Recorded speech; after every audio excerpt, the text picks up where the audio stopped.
On February 24th, 2022, the sky over Kyiv was dark, but it wasn't quiet. Within moments, it was shattered by the deafening scream of sirens, followed by the thunder of missiles exploding across Ukrainian cities.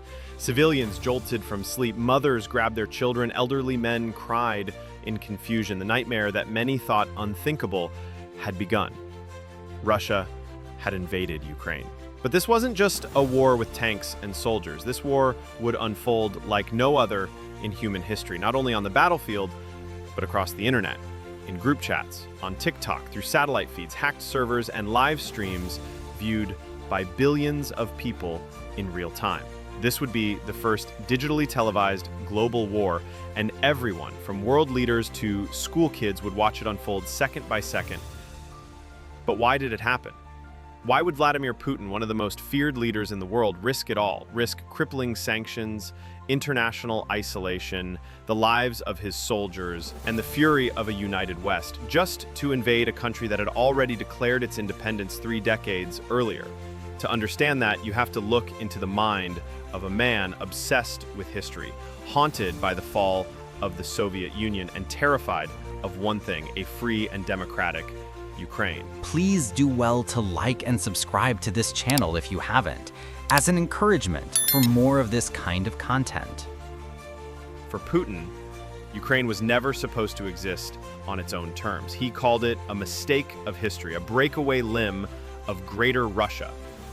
But beyond political rhetoric was a deeper fear that Ukraine, by turning toward Europe, NATO, and democracy, would inspire Russians to do the same. That a Ukrainian success story next door would expose his own authoritarian grip. This invasion wasn't just about land, it was about crushing a future that threatened to overshadow his own legacy.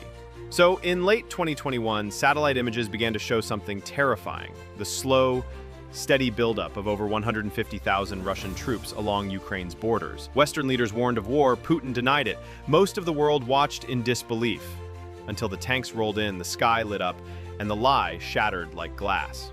Within hours of the invasion, the Ukrainian capital was under siege. But instead of running, President Volodymyr Zelensky stood firm. When the US offered to evacuate him, his reply became immortal: "I need ammunition, not a ride." And that moment, that voice, that choice changed everything. Zelensky, a former comedian turned war leader, transformed into a global icon. In t-shirts and flak jackets, he addressed parliaments around the world via Zoom, calling for weapons, aid, and unity, and the world responded. But it wasn't just leaders who rose. It was ordinary people. Ukrainian civilians grabbed rifles, made Molotov cocktails, and blocked tanks with their bare hands. But something else was happening, something the world had never seen on this scale. Teenagers in basements were sharing real-time footage of tank movements. Grandmothers were posting air raid alerts. Hacktivist group Anonymous declared cyber war on Russia, taking down websites and leaking files. Ukrainian officials created Telegram channels for digital volunteers, coders, data analysts, drone pilots, content creators, asking the world to join the war from their phones.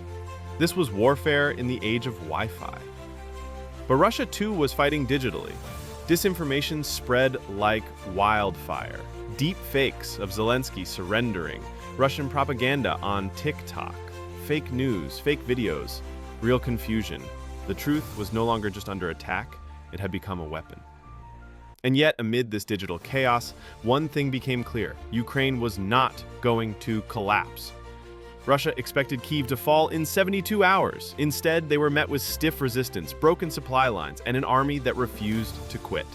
Cities like Kharkiv and Mariupol were bombed relentlessly. Thousands of civilians died. But the more destruction Russia caused, the more defiant Ukraine became. The world, watching this unfold minute by minute, began to change too. NATO, once divided, found new unity. Germany overturned decades of pacifism. Sweden and Finland, neutral for generations, applied to join NATO. Even tech companies joined the fight. Facebook restricted Russian state media. Starlink satellites restored internet for besieged Ukrainians. Apple, McDonald's, Coca-Cola, Netflix all pulled out of Russia. It was a new kind of war, where corporations had armies too, armies of influence, connection, and global loyalty. Yet behind the digital drama were real people. Parents burying children, soldiers sleeping in trenches, entire families torn apart. Over 8 million Ukrainians fled, the largest refugee crisis in Europe since World War II.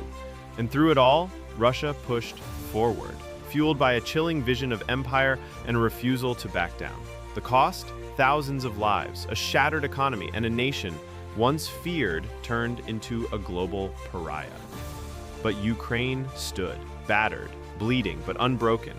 And billions of us, on screens across the world, kept watching, not as spectators, but as digital witnesses to history. Some donated, some fought with code, some simply shared the truth in a world drowning in lies. In a war where information was as powerful as artillery, silence was no longer neutral.